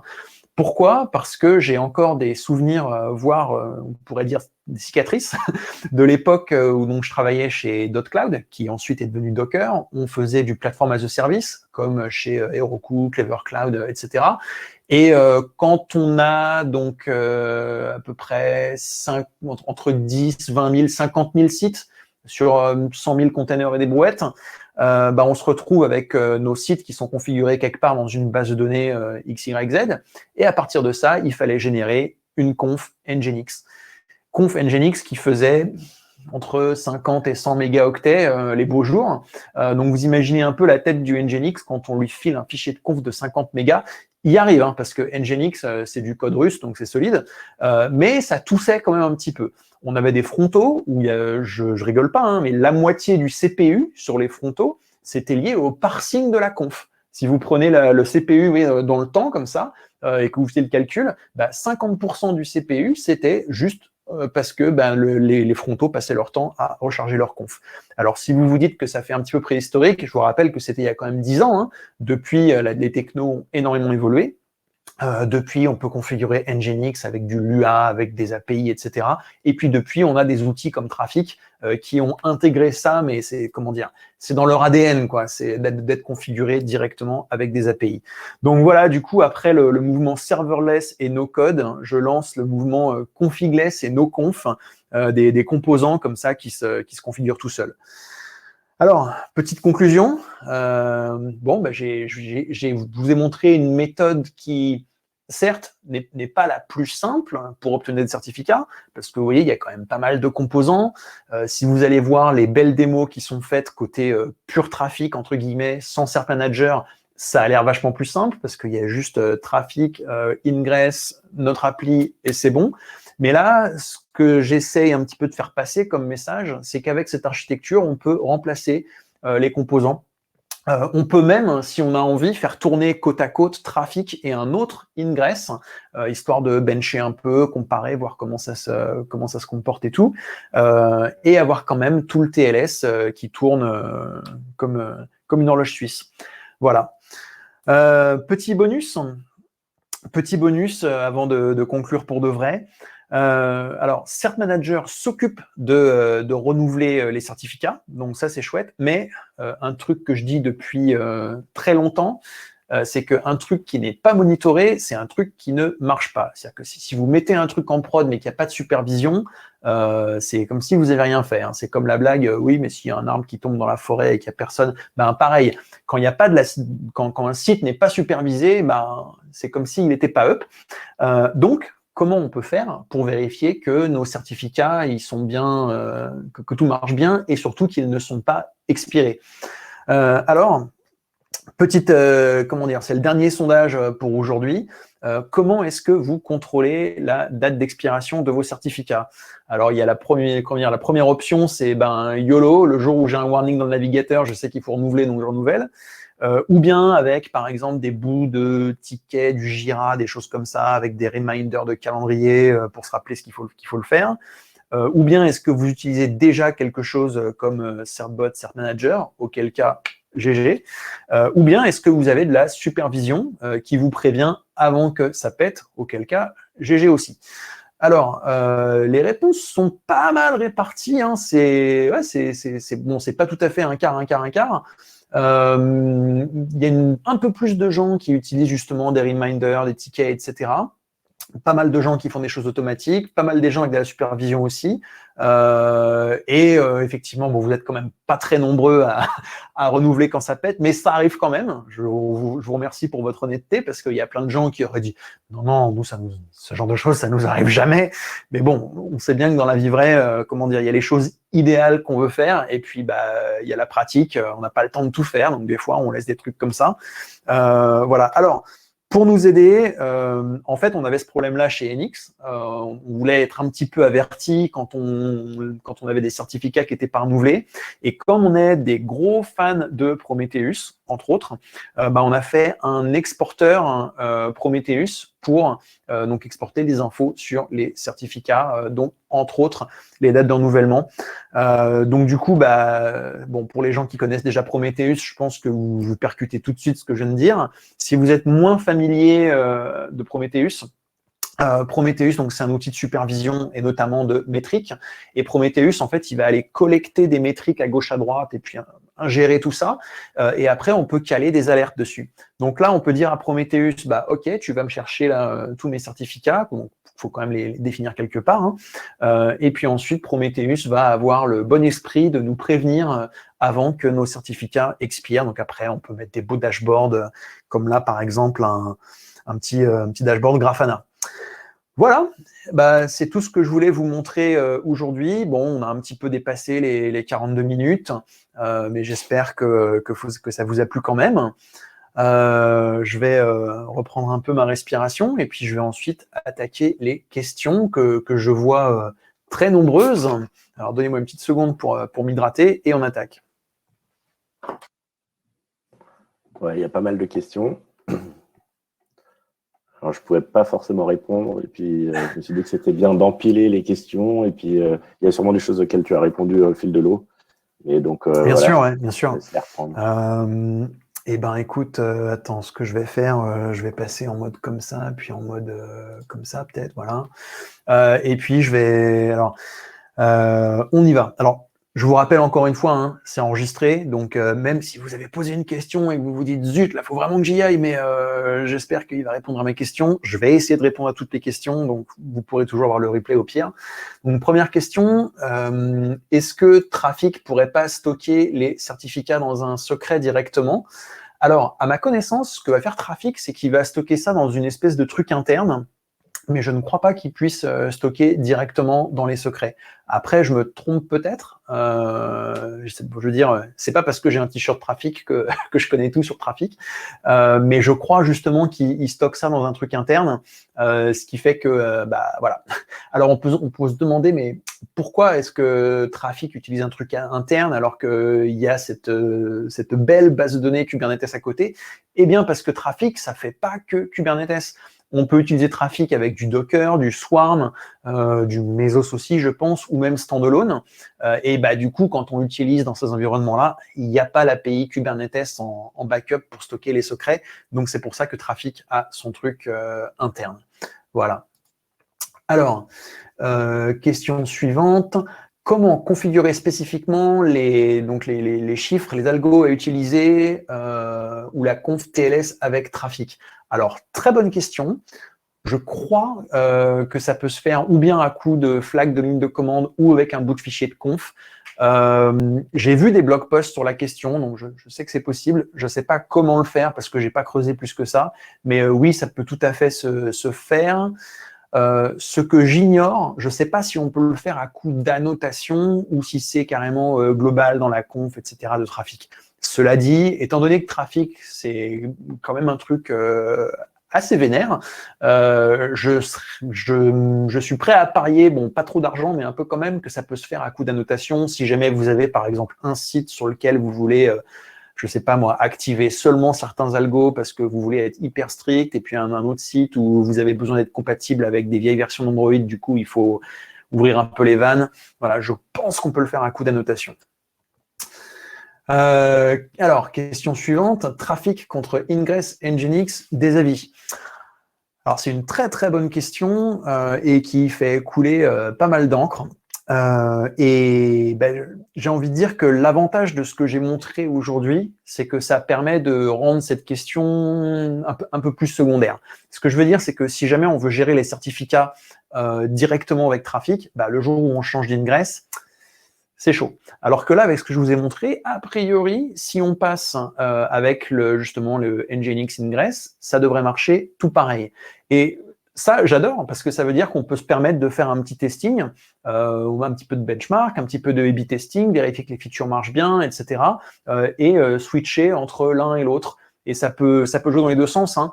Il y a quelques années, souvent, ce que les gens me disaient, c'est ouais, Trafic, ça a l'air un peu jeune, est-ce que tu crois que je peux aller en prod dessus? Et je fais, écoute, oui, parce que d'un côté, tu as Trafic qui est peut-être plus jeune que Nginx, mais qui, d'entrée de jeu, supporte des API, supporte le reload de la config à chaud, enfin, qui est fait pour. Et de l'autre côté, on a Nginx, qui est une code base, mais solide, mais par contre, où tout ce qui est API et tout, ça a été rajouté un peu plus tard. Alors, notamment, si je dis pas de bêtises, dans le cas du Nginx Ingress Controller, c'est de la conf qui est générée et on reload. Donc, quand on commence à avoir beaucoup de vhost, on a les problèmes que j'évoquais tout à l'heure, ça commence à prendre pas mal de CPU. Donc, lequel des deux prendre? Perso, j'aime beaucoup ce que fait Trafic, donc j'ai un peu tendance à aller plutôt vers Trafic, mais c'est un choix très perso. L'avantage de ce que je vous ai montré aujourd'hui, c'est que ça vous permet de tester les deux très facilement et de voir celui qui correspond le mieux à votre besoin, quoi. Une question est un petit peu similaire. Est-ce qu'il y a un avantage à Trafic par rapport aux autres Ingress controllers? Alors, le principal avantage subjectif, c'est que les noms de release de Trafic, c'est des fromages français et que c'est un produit français. Maintenant, blague à part, des avantages objectifs, comme je disais tout à l'heure, pour moi, c'est le premier load balancer cloud native, entre guillemets. C'est-à-dire que c'est le premier load balancer qui a été conçu d'abord et avant tout avec l'idée qu'on va bosser avec des API.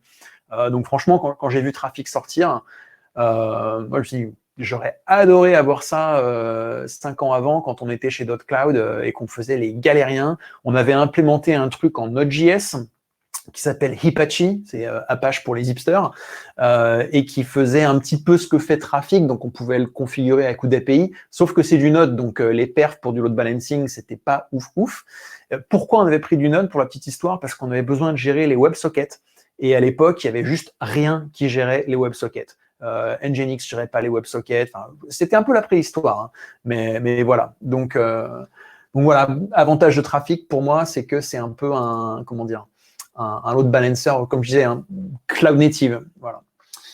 Alors, une autre question, est-ce que ça fonctionne pareil avec Nginx Ingress Controller? Du coup, oui. Voilà.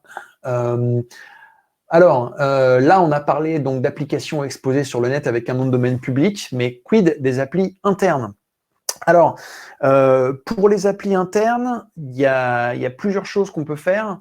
Déjà, en général, on ne va pas se préoccuper du TLS parce qu'on va être en interne sur notre cluster. Donc, comment dire, le threat model est différent. Si c'est de la communication en interne sur mon cluster et que je veux faire du TLS, ça veut dire que je ne fais pas confiance ou bien au réseau qui est en dessous, ou bien carrément au cluster lui-même.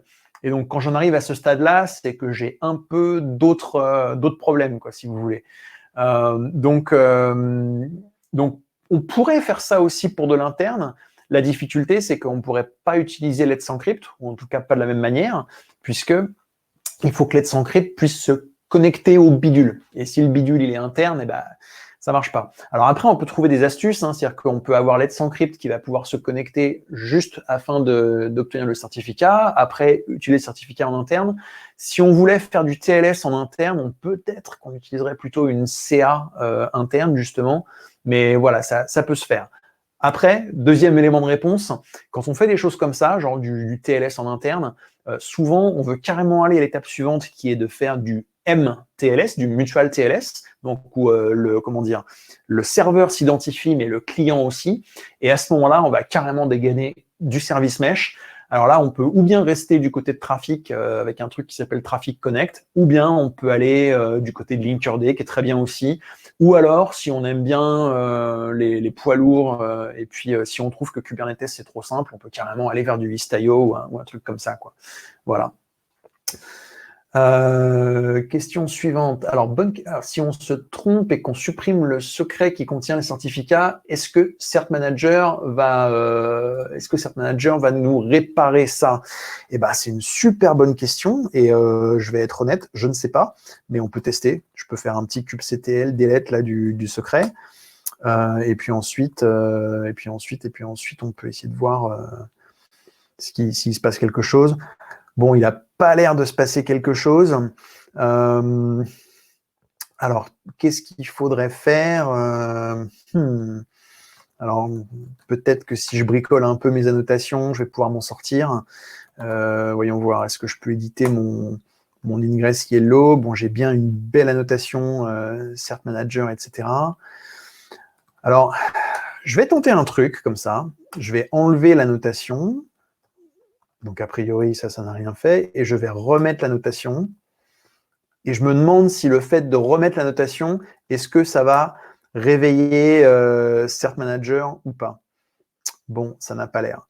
Donc, c'est une bonne question. Et mon petit test ne permet pas de répondre comme ça du tac au tac. Donc, si j'efface le secret par erreur, bon, je pense qu'au pire... Oh, attends, idée. Peut-être que je peux essayer de faire un delete sur le certificat. Si je détruis le certificat, toujours rien. Alors, j'édite l'ingress. Je change la notation dans ce sens-là. Ensuite, je la rechange dans l'autre sens. Voilà. Et est-ce que... Non, toujours pas. C'est une... Ah!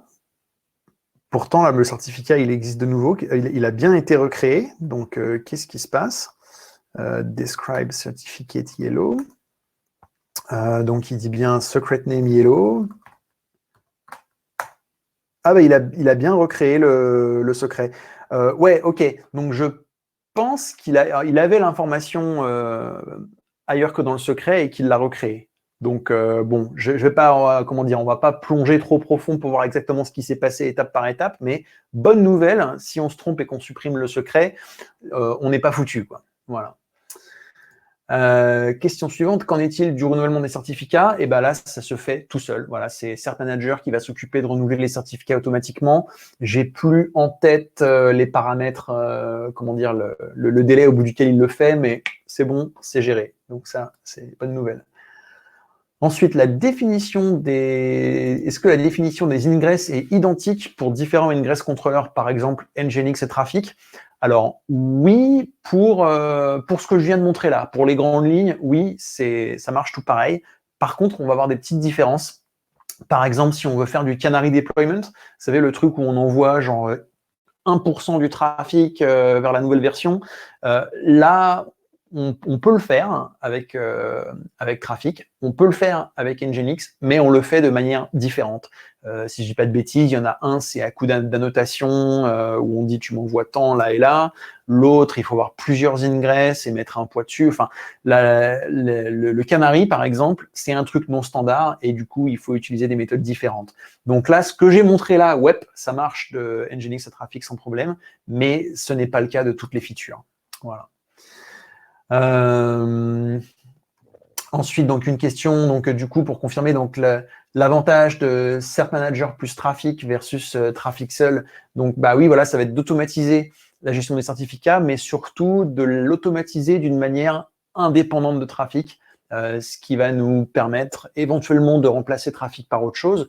Ou bien même on pourrait aller dans l'autre sens. Par exemple, peut-être que vous utilisez le Nginx Ingress Controller, mais que vous avez envie de passer sur Trafic. Bah ça vous permet de dire OK, on met ça en place pour gérer le TLS, et ensuite ça va nous permettre de switcher facilement. Voilà. Alors une question sur l'outil de génération des certificats sur OpenShift par défaut. Je vais prendre un joker parce que je ne sais pas du tout. Donc là, désolé, je sais pas. Ensuite, question, donc le certificat généré par Certbot est-il signé par une CA? Oui, en fait, quand j'ai utilisé Certbot tout à l'heure, Certbot, il a fait la communication avec Let's Encrypt et il est allé chercher un vrai certificat Let's Encrypt. Donc le certificat, en fait, Certbot n'a pas vraiment généré le certificat. Certbot, il est allé obtenir un certificat auprès de Let's Encrypt. Voilà. Ensuite, très bonne question, qu'en est-il des wildcards? Donc les wildcards pour les certificats, vous savez, c'est quand vous voulez avoir un certificat qui fait étoile, point, comment je l'ai appelé, elfzip.fun. Alors, ça marche aussi, mais avec Let's Encrypt, pour ça, au lieu d'utiliser le ACME HTTP 01, il faut utiliser le ACME DNS 01. Et comme vous vous en doutez peut-être, ça marche avec du DNS. Donc, comment ça marche? Vous contactez Let's Encrypt pour dire file-moi un certificat pour étoile.youpitralala. Et là, Let's Encrypt, au lieu de nous dire OK, je vais me connecter sur http://youpitralala, il nous dit va rajouter une entrée DNS dans la zone DNS youpitralala. Et donc, quand on veut utiliser ça, eh bien, il va falloir il va falloir mettre des credentials pour un provider DNS dans Cert Manager pour que Cert Manager aille insérer l'enregistrement DNS en question. Ça se fait aussi et il supporte une palanquée de providers DNS, Gandhi, etc. Donc ça peut se faire aussi sans problème. Ensuite, oui, il y avait une remarque donc sur Cert Manager, c'est en effet de Jetstack. Voilà, c'est Jetstack qui fait ça. D'ailleurs, il y a pas mal de boîtes dans l'écosystème Cloud Native comme ça qui ont chacune une espèce de petit projet qui n'est pas forcément lié directement à leur activité principale, mais qui dépanne grave. Là, c'est le cas. Pour moi, par exemple, le fait que Jetstack fasse Cert Manager, bah, ça prouve que chez Jetstack, il y a des gens qui savent ce qu'ils et elles font sur Kubernetes, quoi. Pareil, par exemple, chez Bitnami, comme ça, il y a Seal Secrets. Et puis chez Enix, on va en sortir bientôt aussi. Donc, j'espère que bientôt, on pourra faire des présentations pour montrer un peu nos beaux projets aussi. Question suivante, est-il possible de faire de l'authentification par certificat avec l'Ingress? C'est une très bonne question et j'avouerai que je ne sais pas. J'ai jamais regardé comment faire du MTLS au niveau de l'Ingress, donc je vais prendre un deuxième joker. J'ai plus beaucoup de jokers là, il faut que je fasse gaffe. Ensuite, comment fait-on pour mettre en place le fameux Ingress Controller? Alors, dans le cas présent, donc j'ai utilisé mon trafic v2.yaml. Si vous vous demandez, mais d'où vient ce trafic v2? En fait, j'ai pris le YAML qui est dispo sur le site de trafic, dans les instructions officielles d'installation de trafic, et je l'ai juste un tout petit peu bricolé pour qu'en gros, il tourne en host network pour simplifier un peu le setup. Mais généralement, quand on va installer un ingress controller, on va avoir la doc de l'ingress controller qui nous dit comment faire. Et très souvent, ça se limite à un apply de YAML et c'est fini. Après, il y a des cas où c'est un peu plus compliqué. Par exemple, si vous êtes sur AWS et que vous voulez installer leur ALB Ingress Controller, bah, il faut mettre les mains dans IAM et dans plein d'autres trucs spécifiques AWS. Donc, c'est un peu plus touchy. Mais voilà, chaque ingress a sa procédure. Et dans le meilleur des cas, c'est juste un coup de YAML. Voilà, question suivante. Qu'en est-il de kind? Alors, ça dépend si on parle du comment dire. Je sais pas si on parle du kind qu'il y avait dans. C'était Kubernetes Docker. Ouais, si c'est Kubernetes in Docker. Est-ce que kind c'est bien pour tester Kubernetes? Oui, absolument. Kind, c'est aujourd'hui, le 11 mars 2021, c'est mon outil favori pour lancer des clusters Kubernetes en local sur ma machine. Après, peut-être que la semaine prochaine, ce sera K3D. Peut-être que la semaine dernière, c'était Minikube.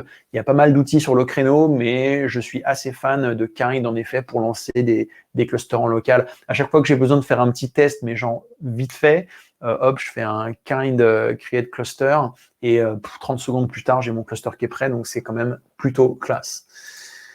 Alors, question suivante. Donc, les ingress, c'est quelque chose de relativement récent. Comment on faisait dans les versions précédentes de Kubernetes? Alors, ce qui est très récent, c'est le kubectl create ingress. Ça, ouais, c'est récent. Avant, il fallait écrire le YAML à la main, mais bon, c'était pas horrible non plus. Fallait aller écrire un bout de YAML, notamment c'est cette partie-là. Pour indiquer comment on faisait le mapping. Alors oui, c'était un petit peu embêtant parce que aller construire notre YAML comme ça avec des... il y a de l'annotation dans l'annotation, dans l'annotation, dans l'annotation, mais ça se faisait. Mais sinon, les ingress en soi, ça fait quand même un bout de temps que c'est dans Kubernetes. Donc encore une fois, ce qui est récent, c'est la jolie petite CLI kubectl create ingress dont je suis ultra fan parce que pour les démos comme ça, c'est quand même vachement mieux que de sortir un gros YAML qui tâche, quoi. Voilà. Ensuite, il y a des réactions, il y a eu des questions bonus plus récentes. Si tu veux, je peux te les poser, Jérôme. Ça te permettra de respirer entre chaque réponse. Elles sont toutes en haut. Et d'accord, elles sont en haut. On peut on peut commencer par celle-là, celle de Amnei. Rien à voir avec Kubernetes. C'est quoi tes écouteurs? Elles sont cool. Alors, mes écouteurs, c'est des Aeropex Aftershock. J'ai pris ça, en fait, sur les conseils d'une copine. Puis alors, elle utilise ça pour faire du sport, mais moi, c'est plutôt... c'est super léger. C'est à peu près le poids de mes lunettes. Autrement dit, je les sens quasiment pas.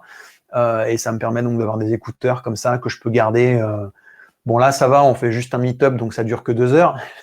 Mais quand on fait des workshops, des trainings, des trucs comme ça qui peuvent durer 3-4 heures, voire quand j'en enchaîne plusieurs et que c'est toute la journée, ça me permet de garder ça et de rester confortable. Donc voilà. Et puis c'est du Bluetooth, après tout ce qui est de plus standard. Et la batterie tient facile toute la journée, donc c'est plutôt chouette. Voilà. Question suivante. Peut-on faire du achat Traffic V2 sur Kubernetes? Alors, on peut, là par exemple, typiquement, justement, on est sur un setup haute dispo avec plusieurs pods trafic, de la redondance et tout. En revanche, effectivement, si jamais on utilisait le mode natif de trafic pour gérer Let's Encrypt, pour avoir la HA, là, il faudrait passer par du trafic enterprise. Mais là, par exemple, ce que je viens de montrer, on est bel et bien en haute dispo, donc c'est la classe. Il y avait une question aussi, comparaison entre Traffic et Contour.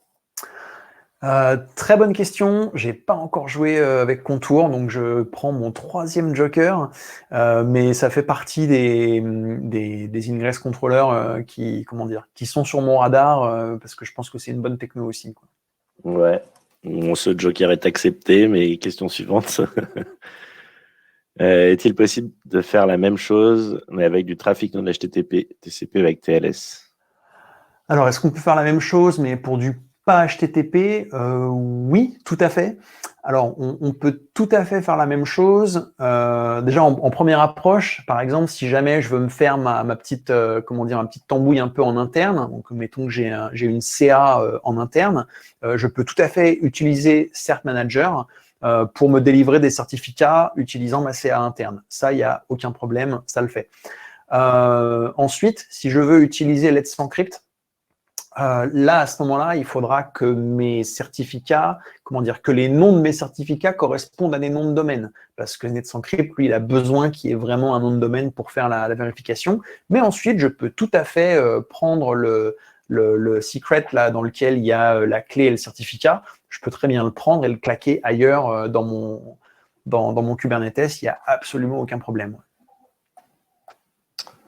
Et puis, je pense, la dernière question de Louis. Tu as dit que Cert Manager pouvait se connecter à Vault. D'après toi, est-il possible de demander la création de certificats pour des control planes imbriqués Cube avec Cert Manager? Je pense que je vais me lancer sur un oui, parce que a priori, il n'y a pas de contre-indication. Ensuite, pour faire une réponse plus élaborée, il faudrait que j'aille demander à mon confrère et ami Laurent Bernaille qui bosse chez Datadog et qui est un peu le monsieur Kubernetes chez Datadog, qui fait des super présentations sur tout ça. Et il me semble, si je dis pas de bêtises, que Datadog utilise Vault pour tout ce qui est certificat Kubernetes. Alors non seulement, pour l'Ingress, je sais pas, mais en tout cas pour plan de contrôle et tout, il me semble bien qu'ils utilisent Vault. Donc je serais assez curieux de savoir est-ce que c'est du Vault en direct, est-ce que ça passe par Cert Manager. Donc là, je vais prendre un demi-joker, mais je vous invite éventuellement à regarder dans les présentations de la dernière KubeCon. Normalement, donc, il y en a une de Laurent Bernaille et l'autre de Tabby Sebol qui parlent de TLS dans Kubernetes. Alors, pas directement pour ces histoires de Cert Manager et tout, mais un peu de toutes ces problématiques de CA, de sécurité et compagnie. Donc, si c'est des thématiques qui vous intéressent, j'ai vu la présentation de Tabby Sebol, c'est top. Ça parle justement de comment bien se tirer une balle dans le pied avec des CA imbriqués. Donc, ça explique un peu comment, pourquoi et comment pas tomber dans le piège. Et je sais que Laurent a fait une présentation aussi, mais j'ai pas encore eu le temps d'aller voir sa presse. Mais je suis sûr que c'est top aussi parce qu'il fait que des présentations top de toute façon. Et puis il y a Guillaume qui a posé une question pendant ce temps-là.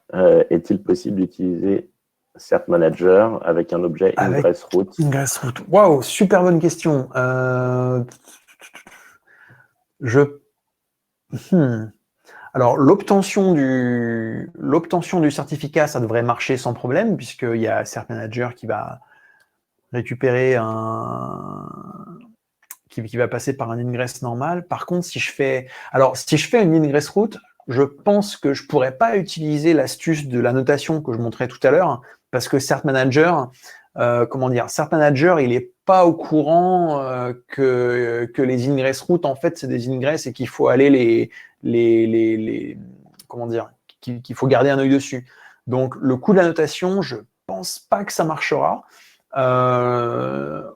En revanche, sinon, vu que si je me rappelle bien, je peux mettre le nom du secret dans l'ingress route, c'est à partir du moment où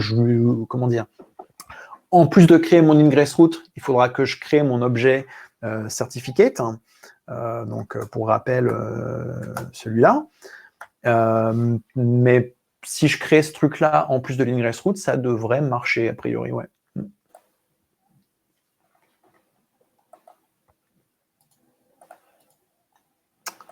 Très bien.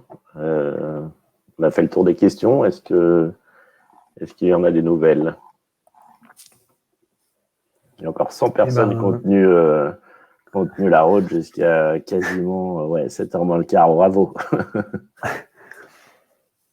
Bah, merci beaucoup en tout cas à tous et à toutes. Moi, franchement, ça m'a fait super plaisir de partager un peu tout ça. Comment dire?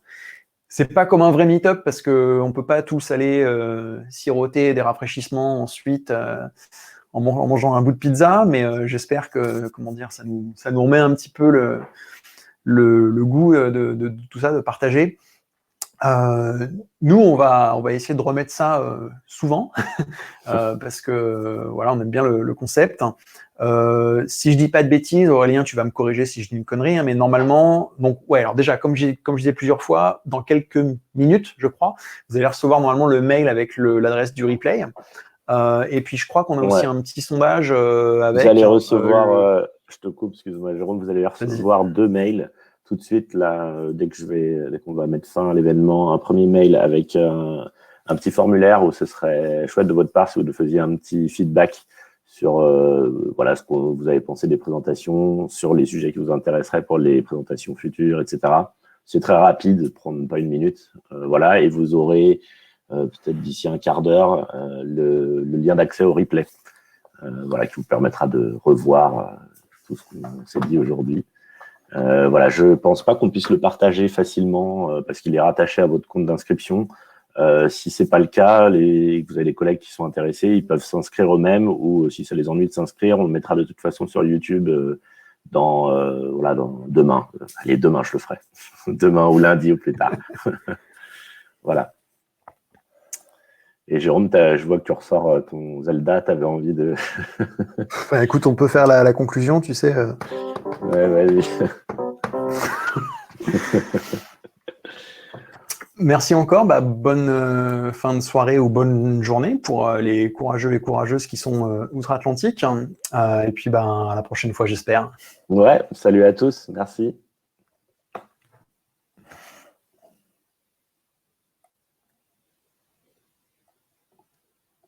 Ouais, Jérôme, j'ai pas encore coupé parce que tu vois, tout le monde nous dit merci. Du coup, Ah ouais.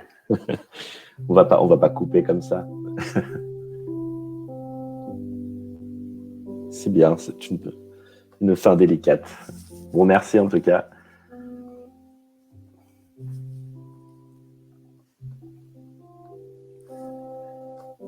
Bonne soirée. Allez, on va couper. Et Jérôme, tu peux continuer à me le faire en tête à tête si tu veux.